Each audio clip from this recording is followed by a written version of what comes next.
വെച്ചിൻ്റെ പുതിയൊരു വീഡിയോയിലേക്ക് സ്വാഗതം. ഈ വീഡിയോയിൽ ഉൾപ്പെടുത്തിയിരിക്കുന്നത് ഇതിനു മുൻപ് കൈൻമാസ്റ്ററിൻ്റെ 2 പാർട്ടായിട്ട് 2 വീഡിയോ ഞാൻ ചെയ്തിരുന്നു. സിമ്പിളായിട്ട് ഒരു വീഡിയോ എങ്ങനെ എഡിറ്റ് ചെയ്യാം എന്ന രീതിയിലുള്ള 2 വീഡിയോസ് ആയിരുന്നു. അതിൻ്റെ ലിങ്ക് ഞാൻ ഡിസ്ക്രിപ്ഷൻ ബോക്സിൽ ഇട്ടേക്കാം. അതിന് അടിയിൽ വന്ന 2-3 ചോദ്യങ്ങൾക്ക് ഉത്തരം ഈ വീഡിയോയിലൂടെ നൽകാമെന്നാണ് വിചാരിച്ചാണ് ഈ വീഡിയോ ചെയ്യുന്നത്. അതോടൊപ്പം കൈൻമാസ്റ്ററിൻ്റെ 2-3 ഓപ്ഷൻസ് കൂടെ ഈ വീഡിയോയിലൂടെ പറയുന്നുണ്ട്. അപ്പോൾ വീഡിയോയിലേക്ക് കിടക്കാം. വോയിസ് ഓവർ എങ്ങനെയാണ് കൊടുക്കുന്നതെന്നുള്ളത് ഇതിനു മുൻപ് ചെയ്ത കൈൻമാസ്റ്ററിൻ്റെ വീഡിയോയിൽ പറയുന്നുണ്ട്. അതിൽ വന്ന ഒരു കമൻറ്റിൻ്റെ ഉത്തരമാണ് ഇവിടെ പറയുന്നത്. കമൻറ്റ് ഇങ്ങനെയാണ്: വോയിസ് നമ്മൾ കൊടുക്കുമ്പോൾ വീഡിയോ ലെഫ്റ്റ് സൈഡിലേക്ക് നീങ്ങുന്നു, വോയിസ് തനിയെ കട്ടാകുന്നു. അത് എങ്ങനെയാണ് സംഭവിക്കുന്നത് എന്നുള്ളത്. നമ്മൾ എഡിറ്റ് ചെയ്തിരിക്കുന്ന വീഡിയോയ്ക്ക് വോയിസ് ഓവർ കൊടുക്കുമ്പോൾ വീഡിയോ തീരുമ്പോൾ വോയിസ് അവിടെ തനിയെ കട്ടാകും. എങ്ങനെയാണെന്ന് ഞാൻ കാണിച്ചു തരാം. ഈ വീഡിയോയിൽ നമുക്കൊന്ന് നോക്കാം. റെഡ് ലൈന് ലെഫ്റ്റിലായിട്ടാണ് ഈ വീഡിയോ ഇപ്പോൾ നിൽക്കുന്നത്. നമുക്ക് റെക്കോർഡ് ചെയ്യാൻ പറ്റുമോ, നമുക്ക് വോയിസ് കൊടുക്കാൻ പറ്റുമോ എന്ന് നമുക്കൊന്ന് നോക്കാം. ഇപ്പോൾ സ്റ്റാർട്ട് ബട്ടൺ കണ്ടല്ലോ, അത് ഓൺ അല്ല. കാരണം റെഡ് ലൈന് ലെഫ്റ്റിലായിട്ടാണ് വീഡിയോ നിൽക്കുന്നത്. നമുക്ക് ആ വീഡിയോയെ ഒന്ന് മുൻപോട്ട് നീക്കാം. ഒന്നീ മിഡിലിൽ വെച്ചിട്ട് അല്ലെങ്കിൽ ആ വീഡിയോയുടെ തുടക്കത്തിൽ വെച്ചായിട്ടാലും സ്റ്റാർട്ട് ബട്ടൺ ഓണായി. അതുകൊണ്ട് സ്റ്റാർട്ട് ബട്ടൺ ഇപ്പോൾ ഓണാണ്. ഇനി നമുക്ക് സ്റ്റാർട്ട് ബട്ടണെ ക്ലിക്ക് ചെയ്യുമ്പോൾ വോയിസ് കൊടുക്കാൻ പറ്റുമോ എന്ന് നമുക്ക് നോക്കാം. സ്റ്റാർട്ട് ബട്ടണെ ക്ലിക്ക് ചെയ്യാം. സ്റ്റാർട്ട് ബട്ടൺ ക്ലിക്ക് ചെയ്തു. ഇപ്പോൾ വോയിസ് നമ്മൾ കൊടുക്കുകയാണ്. ഈ സമയം നമ്മൾ വോയിസ് കൊടുക്കുകയാണ്. ആ വീഡിയോ എപ്പോൾ തീരുന്നോ അവിടെ റെക്കോർഡിങ് അവിടെ സ്റ്റോപ്പ് ആവും. വേണ്ട, അവിടെ സ്റ്റോപ്പായി. അപ്പോൾ എത്ര വീഡിയോ ഉണ്ടോ അത്രയും മാത്രമേ വോയിസ് ഓവർ നമുക്ക് കൊടുക്കാൻ പറ്റുള്ളൂ. നമുക്ക് വോയിസ് ഡയലോഗ് കുറേ ഉണ്ട്, പക്ഷേ വീഡിയോ കുറച്ചുള്ളെങ്കിൽ വീഡിയോയുടെ ലെങ്ത് കൂട്ടുക. അടുത്ത ഒരു ചോദ്യമായിരുന്നു മലയാളം എങ്ങനെയാണ് കൊടുക്കുന്നത്, മലയാളത്തിൻ്റെ ഫോണ്ട് സ്റ്റൈൽ എങ്ങനെ മാറ്റാം എന്നതിനെക്കുറിച്ച്. അപ്പോൾ അത് രണ്ടും കൂടെ ചേർത്ത് ഞാനൊന്ന് കാണിച്ചു തരാം എങ്ങനെയാണെന്ന്. ആദ്യം മലയാളം എങ്ങനെയാണ് എടുക്കുന്നതെന്നുള്ളത് കാണിച്ചു തരാം. ടെക്സ്റ്റ് ഓപ്ഷൻ കണ്ടല്ലോ, അതേ ക്ലിക്ക് ചെയ്യാം. ഇവിടെ ഇംഗ്ലീഷ് എന്ന് പറഞ്ഞ ലാംഗ്വേജ് ആണ് സെറ്റ് ചെയ്ത് വെച്ചിരിക്കുന്നത്. ആ ഒരു കീ കണ്ടല്ലോ, ആ കീയിൽ നമ്മുടെ വിരൽ വെച്ചൊന്ന് അമർത്തി വെക്കുക. ഇംഗ്ലീഷ് എന്ന് എഴുതിയെടുത്ത് ആ വിരൽ വെച്ചൊന്ന് അമർത്തുമ്പോൾ അവിടെ ലാംഗ്വേജസ് വരും. ഇവിടെ മലയാളം ഉണ്ടോ നോക്കുക, ഇല്ല. അപ്പോൾ ലാംഗ്വേജ് സെറ്റിങ്സ് എന്ന് കണ്ടല്ലോ, അതേ ക്ലിക്ക് ചെയ്യുക. ലാംഗ്വേജ് സെറ്റിങ്സ്, ആർട്ട് കീബോർഡ് അതേ ക്ലിക്ക് ചെയ്യുക. അവിടെ ഏത് ലാംഗ്വേജ് വേണമെങ്കിലും ഉണ്ട്. സെർച്ച് ചെയ്ത് കണ്ടുപിടിക്കാം. ദാണ്ട് ഇവിടെ മലയാളം കിടപ്പുണ്ട്. മലയാളം ക്ലിക്ക് ചെയ്യുന്നു. അപ്പോൾ മലയാളം 3 രീതിയിലുണ്ട്. നമ്മുടെ ഇംഗ്ലീഷ് ആൽഫബറ്റ് തന്നിട്ട് നമ്മൾ ഇംഗ്ലീഷ് ടൈപ്പ് ചെയ്യുമ്പോൾ മലയാളം കാണിക്കുന്നത്, അല്ലെ മലയാള അക്ഷരങ്ങൾ രീതിയിലുണ്ട്. അല്ലെങ്കിൽ മൂന്നാമത്തെ രീതി നമ്മുടെ കൈകൊണ്ട് എഴുതി, നമുക്കിപ്പോൾ ടൈപ്പ് ചെയ്യാനൊന്നും പറ്റുന്നില്ലെങ്കിൽ അവിടെ എഴുതി കൊടുത്താൽ മതി. അപ്പോൾ ആ വാക്കുകൾ നമുക്ക് കിട്ടും. വേണ്ടിയത് സെലക്ട് ചെയ്യുന്നു, ഡൺ ബട്ടൺ ക്ലിക്ക് ചെയ്യുന്നു. നമുക്ക് ബാക്കിലേക്ക് പോകണം. മുകളത്തെ ആരോ കണ്ടല്ലോ, അതേ ക്ലിക്ക് ചെയ്യുക. അപ്പോൾ ആദ്യ പേജിലേക്ക് നമ്മൾ വരും. ഇവിടെ ഇംഗ്ലീഷാണ് സെറ്റ് ചെയ്ത് വെച്ചിരിക്കുന്നത്. ആ ഇംഗ്ലീഷിന് എഴുതിയ കീയിൽ നമ്മൾ ഒന്നുകൂടെ പ്രസ് ചെയ്യുക. ഇവിടെ മലയാളം നമ്മൾ എടുത്തിട്ടിട്ടുണ്ട്. ആ മലയാളത്തെ ക്ലിക്ക് ചെയ്യാം. ഇവിടെ നമ്മൾ ഇംഗ്ലീഷിൽ നമ്മൾ ടൈപ്പ് ചെയ്ത് കൊടുത്താൽ മതി, അവിടെ മലയാളം മുകളിൽ വന്നോളൂ. ഇപ്പോൾ ചാനൽ സബ്സ്ക്രൈബ് ചെയ്യണേ, അതിലാണ് നമ്മൾ ടൈപ്പ് ചെയ്യാൻ പോകുന്നത്.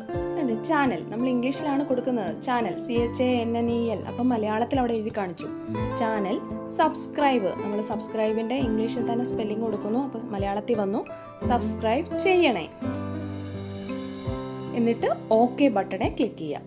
അതിനുശേഷം നമുക്കതിനെ എവിടെ വേണേലും കൊണ്ടുവയ്ക്കാം. അടുത്ത മലയാളത്തിൻ്റെ രീതി നമുക്ക് നോക്കാം. ടെക്സ്റ്റ് ബട്ടണെ ക്ലിക്ക് ചെയ്യാം. ഇവിടെ മലയാളം ഇംഗ്ലീഷ് അതാണ് കിടക്കുന്നത്. ആ ബട്ടണെ ഒന്ന് പ്രസ് ചെയ്ത് വെക്കുക. ഇവിടെ മലയാളം എന്നുള്ളതിൽ മാത്രം കൊടുക്കുക. അപ്പോൾ മലയാള അക്ഷരങ്ങൾ വന്നു. ഇവിടെ നമുക്ക് മലയാളം ഇപ്പം ലൈക്ക് അടിക്കണേ അത് ടൈപ്പ് ചെയ്ത് കൊടുക്കുകയാണ്. ലൈക്ക് അടിക്കണേ അത് നമ്മൾ ടൈപ്പ് ചെയ്തു. അതിനുശേഷം ഓക്കെ ബട്ടൺ കണ്ടല്ലോ, അതേ ക്ലിക്ക് ചെയ്യുക. അടുത്ത മലയാളത്തിൻ്റെ 3ാമത്തെ രീതിയാണ് ടെക്സ്റ്റ് ക്ലിക്ക് ചെയ്യുക. ടെക്സ്റ്റ് എന്ന് എഴുതിയെടുത്ത് ക്ലിക്ക് ചെയ്യുക. ഇവിടെ മലയാളം അവിടെ നിന്ന് ടച്ച് ചെയ്തിരിക്കുക. മലയാളം കൈയക്ഷരം അത് സെലക്ട് ചെയ്യുക. മലയാളം കൈയക്ഷരം ഇവിടെ വിരൽ കൊണ്ട് എഴുതൂ. അവിടെ നമ്മുടെ വിരൽ കൊണ്ട് എന്താണോ വേണ്ടിയത് എഴുതുക. കൈയക്ഷരം നന്നാവണമെന്നൊന്നുമില്ല. മുകളിൽ അപ്പോൾ നമ്മൾ എഴുതുന്നത് എഴുതി കാണിക്കുന്നുണ്ട്. അതിനുശേഷം ഓക്കെ ബട്ടൺ ക്ലിക്ക് ചെയ്യുക. അത്രയേ ഉള്ളൂ കൈയക്ഷരത്തിൽ എഴുതുക എന്നുള്ളത്.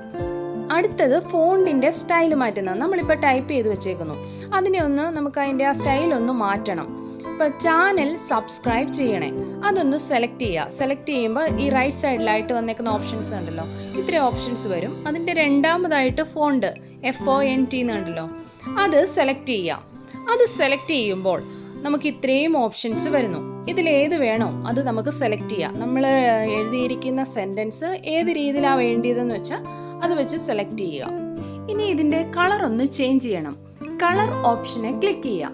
അപ്പോൾ നമുക്ക് ഇവിടെ കളർ കാണിക്കും. ഇതിലേത് കളറാണോ, നമ്മൾ ബ്ലാക്ക് സെലക്ട് ചെയ്യുന്നു, ടിക്ക് മാർക്ക് കൊടുക്കുന്നു, ഇവിടെ ബ്ലാക്ക് കളർ വന്നു. അടുത്തത് പ്രീസെറ്റ്. പ്രീസെറ്റ് എന്ന് വെച്ചാൽ നമ്മളിപ്പോൾ ടൈപ്പ് ചെയ്തതിൻ്റെ ഒരു സ്റ്റൈല് തന്നെ മാറുക. അതിനൊരു കളറൊക്കെ ചേഞ്ച് ചെയ്ത് ഫിൽറ്ററോ യൂസ് ചെയ്യുന്ന പോലെ തന്നെയാണ്. അപ്പം നമുക്കതെങ്ങനെയാണെന്ന് നോക്കാം. ഈ ചാനൽ സബ്സ്ക്രൈബ് ചെയ്യണേ. അത് ക്ലിക്ക് ചെയ്തു, റൈറ്റ് സൈഡിൽ ഓപ്ഷൻസ് വന്നു, പ്രീസെറ്റ് ക്ലിക്ക് ചെയ്തു. പ്രീസെറ്റിൻ്റെ അകത്ത് ഇത്രയും ഓപ്ഷൻസ് ഉണ്ട്. ഇതിലേതാണോ വേണ്ടിയത് നമ്മൾ ഒരെണ്ണം സെലക്ട് ചെയ്തു. കണ്ട് അതിൻ്റെ ആ സ്റ്റൈല് തന്നെ അതങ്ങ് മാറി, കളറും ചേഞ്ചായി, സ്റ്റൈല് തന്നെ മാറി. അടുത്തത് ലൈക്ക് അടിക്കണേ. അത് സെലക്ട് ചെയ്തു, പ്രീസെറ്റ് ക്ലിക്ക് ചെയ്തു. നമുക്ക് വേറെണ്ണം നോക്കാം, ഒരു ബാക്ക്ഗ്രൗണ്ടോട് കൂടിയിട്ടൊരു സ്റ്റൈല് വരുന്നത്. അപ്പോൾ ഏതെങ്കിലും ഒരെണ്ണത്തെ സെലക്ട് ചെയ്തു. ഇതുണ്ട് സ്ട്രോങ് എന്നുള്ളതിന് ഒരു ബാക്ക്ഗ്രൗണ്ട് കൂടെ വരുന്നതാണ്. സ്ട്രോങ് എന്നുള്ള ഓപ്ഷൻ ഉണ്ടല്ലോ, അതിൻ്റെ അകത്ത് ബാക്ക്ഗ്രൗണ്ട് കൂടെ വരുന്നത്. ലൈക്ക് അടിക്കണേ, അതിനൊരു ബാക്ക്ഗ്രൗണ്ട് വന്നുണ്ടോ. ഇത് അഭിപ്രായങ്ങൾ അറിയിക്കണേ. അതിന് നമ്മൾ സെലക്ട് ചെയ്യുന്നു, പ്രീസെറ്റ് ക്ലിക്ക് ചെയ്യുന്നു, വേറൊരു ഓപ്ഷൻ നമുക്ക് ഇഷ്ടമുള്ളത് ഏതെങ്കിലും ഒരു ഓപ്ഷനെ ക്ലിക്ക് ചെയ്യുന്നു, അതും അവിടെ മാറ്റം വന്നുണ്ടോ. ഒന്നുകൂടി വ്യക്തമാക്കി തരാം. നമ്മൾ എഡിറ്റ് ചെയ്തിരിക്കുന്ന വീഡിയോയിൽ എന്തെങ്കിലും എഴുതണമെന്ന് വിചാരിച്ചോ, ആദ്യം ടെക്സ്റ്റ് ക്ലിക്ക് ചെയ്യുന്നു, അതിനുശേഷം ഏത് ലാംഗ്വേജ് വേണോ അത് എടുക്കുന്നു. അതിനുശേഷം ഇവിടെ ഞാൻ ഓഫായി വെച്ചെന്ന് ചാനലിൻ്റെ പേരാണ് കൊടുക്കുന്നത്, ഓഫായി വെച്ചെന്ന് കൊടുത്തു, ഓക്കെ ബട്ടൺ ക്ലിക്ക് ചെയ്യുന്നു. എന്നിട്ട് ആരോ കണ്ടല്ലോ, അതിൽ പിടിച്ച് നമുക്ക് വലുതാക്കോ ചെറുതാക്കോ എങ്ങനെയാണെന്ന് വെച്ചാൽ ചെയ്യാം. അത് തൊട്ട് നമുക്ക് എവിടെയാണോ കൊണ്ടുവന്ന് വെക്കേണ്ടത് അത് അവിടെ കൊണ്ടുവയ്ക്കുക. അതിനുശേഷം അതിൻ്റെ സ്റ്റൈലൊക്കെ നമുക്കൊന്ന് മാറ്റണം. ആദ്യം നമുക്ക് അതിൻ്റെ ഫോണ്ട് ഒന്ന് മാറ്റണം എന്ന് വെച്ചോ, ഫോണ്ടേ ക്ലിക്ക് ചെയ്യുന്നു.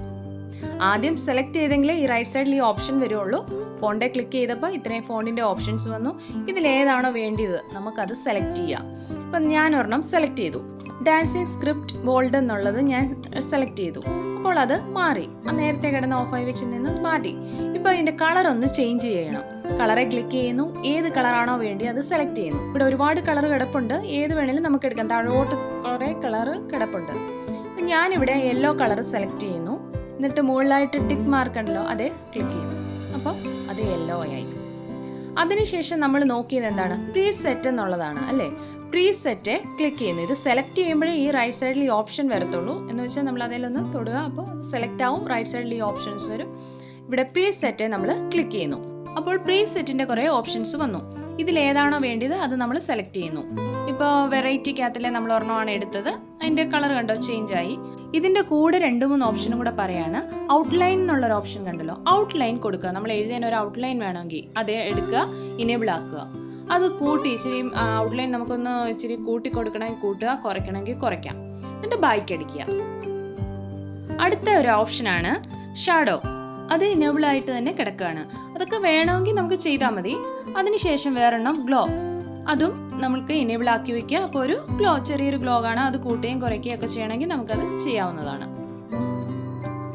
അടുത്ത ഒരു ഓപ്ഷൻ ഉണ്ട് ബാക്ക്ഗ്രൗണ്ട് കളർ. ബാക്ക്ഗ്രൗണ്ട് കളർ എന്ന് വെച്ചാൽ നമുക്കറിയാലോ, ബാക്ക്ഗ്രൗണ്ട് കൊടുക്കുക. അപ്പം നമ്മൾ ഏതിനാണോ ബാക്ക്ഗ്രൗണ്ട് കൊടുക്കേണ്ടത്, ഇപ്പം നമ്മൾ ഓഫായി വെച്ച് എഴുതിയാൽ ഒരു ബാക്ക്ഗ്രൗണ്ട് കൊടുക്കണം. ഓഫായി വെച്ച് സെലക്ട് ചെയ്യുന്നു, ബാക്ക്ഗ്രൗണ്ട് കളർ എന്നുള്ള ഓപ്ഷനെ ക്ലിക്ക് ചെയ്യുന്നു. ബാക്ക്ഗ്രൗണ്ട് കളർ സെലക്ട് ചെയ്തിട്ട് ഇനേബിൾ ആക്കുക. അതിനുശേഷം ബാക്ക്ഗ്രൗണ്ട് കളർ മാറ്റണമെങ്കിൽ അത് ക്ലിക്ക് ചെയ്യുക. ഏത് കളറാണോ വേണ്ടിയത് സെലക്ട് ചെയ്യുക, ടിക്ക് മാർക്ക് കൊടുക്കുക. ഫുൾ വിഡ്ത്ത് ബാക്ക്ഗ്രൗണ്ട് എന്നുണ്ടല്ലോ, അത് ഓൺ ആക്കിയിട്ടാൽ നമുക്ക് ഇവിടം തൊട്ട് ഇവിടം വരെയും ആ ബാക്ക്ഗ്രൗണ്ട് കിടക്കും. എന്നിട്ട് ആ ടൈപ്പ് ചെയ്ത് നമുക്ക് എവിടെ കൊണ്ടുവന്ന് സെറ്റ് ചെയ്യണോ അതിനെ സെലക്ട് ചെയ്തിട്ട് സെറ്റ് ചെയ്യുകയും ചെയ്യാം. അത് ഓണാക്കിയില്ലെങ്കിൽ നമ്മൾ ആ എഴുതിയതിന് ബാക്കി മാത്രമേ ആ ബാക്ക്ഗ്രൗണ്ട് കളറായിട്ട് നിൽക്കുകയുള്ളൂ. ഇതുവരെ പറഞ്ഞ കാര്യങ്ങൾ മനസ്സിലായി കാണുമെന്ന് വിചാരിക്കുന്നു. മനസ്സിലായെങ്കിലും നമ്മുടെ ചാനൽ ഇഷ്ടപ്പെട്ടെങ്കിലും സബ്സ്ക്രൈബ് ചെയ്ത്, അതുപോലെ ഈ വീഡിയോ ഇഷ്ടപ്പെട്ടെങ്കിൽ ലൈക്ക് അടിച്ച് ഷെയർ ചെയ്ത് അഭിപ്രായങ്ങൾ കമൻറ്റിലൂടെ അറിയിക്കാനും മറക്കല്ലേ.